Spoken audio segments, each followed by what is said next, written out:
Don't blame it on the bloodline. Don't blame it on the new guys. Don't blame it on the bad times. Blame it on the booking.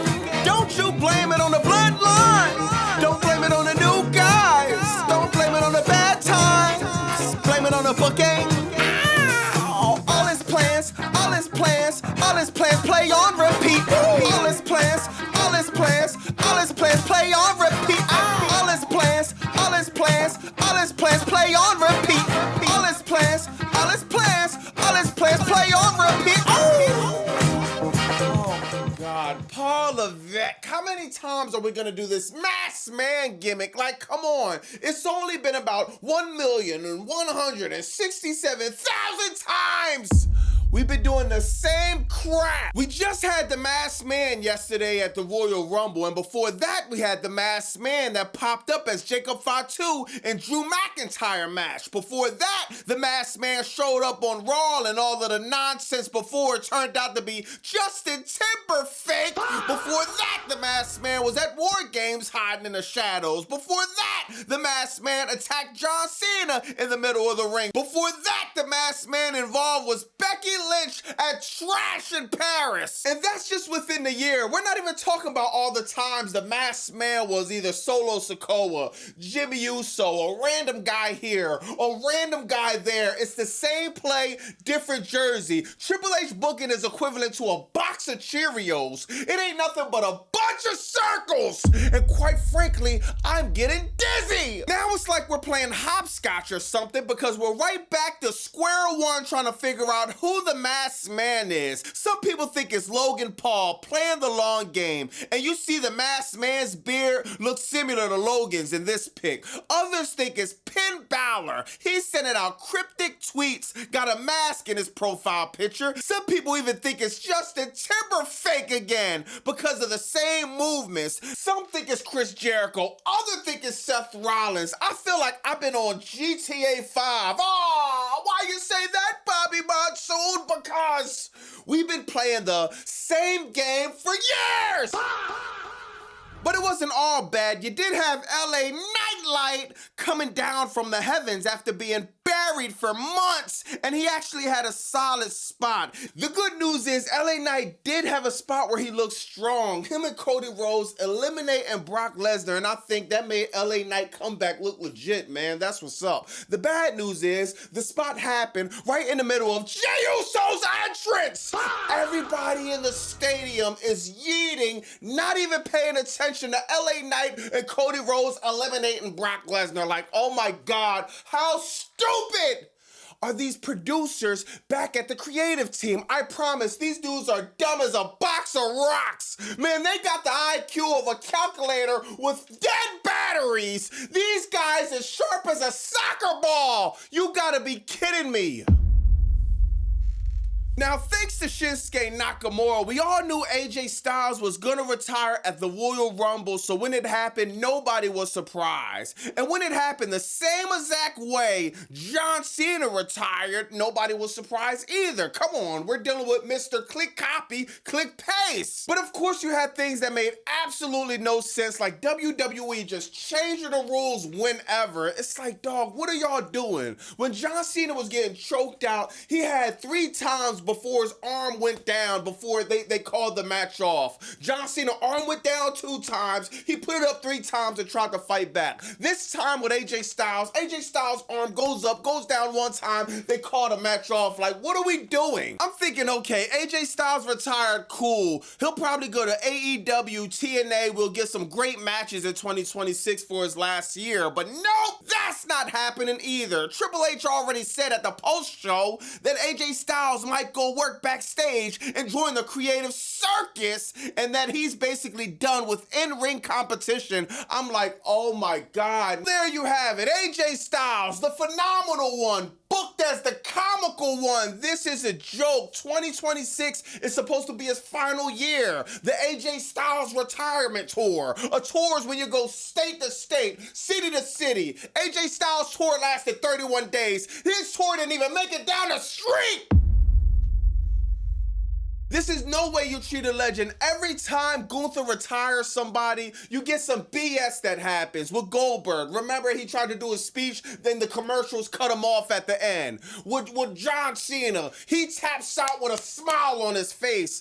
AJ Styles, he gets tapped out, retirement tour finished in 31 days. This is a nightmare. Now the Royal Rumble left a lot of questions unanswered, like what is going on with Bianca Belair? Where's AJ Lee at? What happened to Carmelo Hayes? What's gonna happen with AJ Styles after this, man? And does WWE really think the Royal Rumble was gonna help TKO get out of $3 billion of the Masked Man? That's the best you got.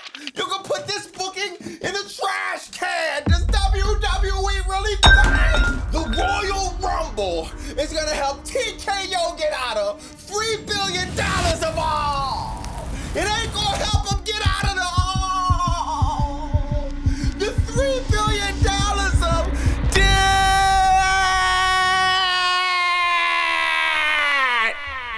This sad is brought to you by the Pirates in the chat. Go to BobbyMonsoon.com. Get your Ruthless Depression era t-shirt. If you're sick of the BS in professional wrestling, if you're sick of the soulless billionaires taking advantage of the fans, show them you had enough. Go to BobbyMonsoon.com. Get the Ruthless Depression era t-shirt.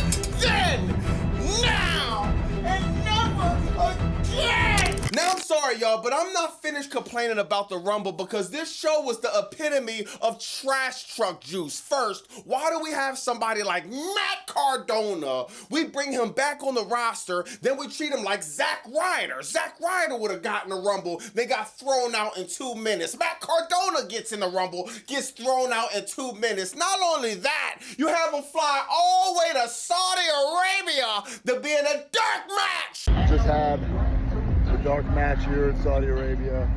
And I don't care if it's a independent wrestling show, a dark match, SmackDown. I treat it like it's WrestleMania. I have to. This dude went from being an indie god to being a dark match god. Every time I turn around, he's in a dark match after a dark match after a dark match. Would bro ain't pay his electric bill? Somebody turn his lights on and put him in some storylines. Get him some TV time. Have him do something other than being in a dark match. Another thing, why do we have Mr. Iguana but not Carmelo Hayes? Why do we have Mr. Iguana but not Kit Wilson? Why do we have Mr. Iguana but not a Blake Monroe in the women's match? If I wanted to see an iguana, I would have went to the aquarium. What? Bro, what are you talking about, man? Or zoo, or whatever you call, wherever the iguanas are at. I would have went there, not watching the Royal Rumble. Oh, Bobby Monsoon, what, you don't watch AAA? Yeah, I watch AAA when I need batteries in my remote. That's the only time I'm watching AAA. Or maybe I need AAA for some insurance purposes. Other than that, I'm not watching AAA. The last time I tried to watch it, Mark Calloway, AKA The Undertaker, that's fitting for his name because he's burying talent. He has the Wyatt Six. It's some fun playhouse. They look like they was having a match in a Chuck E. Cheese type setting. That will be the first and last time I tune in a TNA. I'm sorry. Blake Monroe, can somebody explain to me what WWE Creative is doing with Blake Monroe? She was in AEW as Mariah May, booked in one of the greatest storylines of all time, Tony Storr and Mariah May. One of the greatest storylines in professional wrestling history. Now she goes to WWE, and the thing she's known for is probably the biggest botch in NXT history. Are we serious? And she's not even gonna be in the Rumble? She's not on the main roster? Dog, what are we doing? Now, I'm not gonna lie, not everything was all bad. Sami Zayn lost the Undisputed title, and thank the wrestling gods that happened. Sami Zayn did not need to win the Undisputed Championship, not right now. I think Sami Zayn needs to build his character up. He needs to build his momentum up. He was saying that he has all this momentum, and Sammy, you don't. Like I always say, you just got out of a storyline that wasn't a storyline with the US Open Challenge. That's just an excuse to not make any storylines. Then the other thing you had going on was you was beefing with the MFTs in Survivor Series the day before Survivor Series on Crackdown, and that match was an absolute snooze fest. You didn't deserve a title shot at Drew McIntyre, let alone be walking out of Saudi Arabia as undisputed champion. Sami Zayn, you never beat Drew McIntyre, now to build on that. Work on the character, work on the storyline. Stop letting Paul Levesque give you this stupid piece of paper and you just doing whatever you say on it. Start giving some pushback. You've been in the company over 10 years. Let's hear some creative ideas from you to have yourself be booked strong, to build this Sammy Hogan up to finally capture the Undisputed Championship, dog. Drew McIntyre wins the title. Still no picture with Paul Levesque, but the right decision was made. Now, if Drew drops the title at Elimination Chamber, I'm not going to be surprised. I'm not even going to be all that mad. All Drew had to do for me that was going to be satisfying is beat Sami Zayn in Saudi Arabia, have one title defense that actually meant something, and he did that. He beat Sami Zayn in Saudi Arabia. Sami Zayn was undefeated there, and man, I think that was good for Drew title run. If you ask me, I have Drew take it all the way to Mania. Let's do Drew and Roman. Roman can't, people keep saying Roman Reigns versus CM Punk. How we're gonna do that? Do y'all remember when Roman Reigns buried the World Heavyweight Championship? When he was telling Cody Rhodes, bro, what title you gonna go for? You gonna go for Seth Rollins World Heavyweight title? Or you gonna go for the big one? The really, really big one. The one that matters. Not the one that just got created out of thin air. With the men's Royal Rumble, you had Obafemi booked really strong, man. He got took out by Brock Lesnar. That's cool. If it was me, I would have had Obafemi take out Brock Lesnar, or I would have had them both going over together. But either way, that was cool, man. Brock Lesnar being face-to-face with Obafemi, that is how Obafemi needs to be booked. So far, Trick Williams on Crackdown has been booked very strong. Obafemi, he's coming in number one. He was dominating people, throwing people left and right out the ring. I like that. I like how they booked Obafemi. It wasn't perfect, but I give it a solid 8.5, 9 out of 10. He's face-to-face with Powerhouse Hobbs, a.k.a. Royce Keys. Speaking of Royce Keys, man, I gotta get acclimated with his song. When I first heard it, I'm like, man, this song sucks. But then when I started listening to it a little bit more, I'm like, man, it could possibly grow on me, to be honest, y'all. I know I was trolling. I was joking on this song on live, but to be completely honest, Royce Keys' song possibly could grow on me, man. I think I just got to give it some time.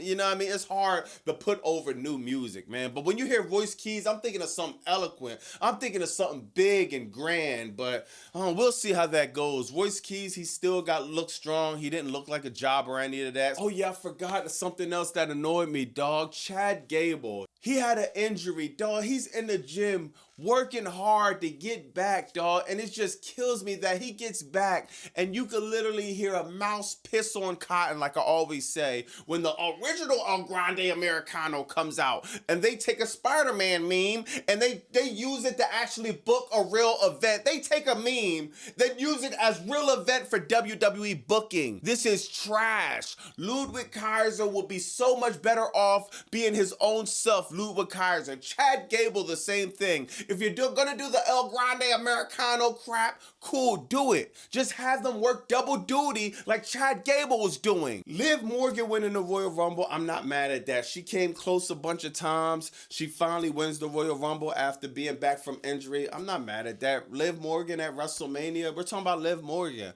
She put a lot of work in. She put a lot of grind in. Week in, week out, at Raw, at Crackdown.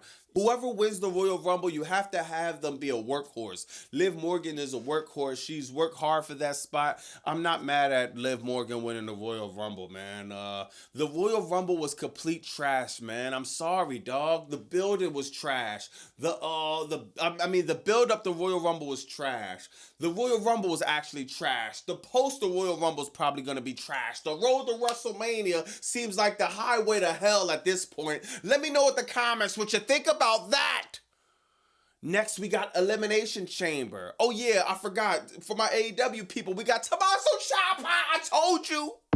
TNT champion. I told you, the Psycho Killer is here. Now I want to see what storyline's going to be booked. Him and Mark Briscoe had a fire match. Shout out Mark Briscoe. That's how you drop the title. Tommaso Ciampa turn now.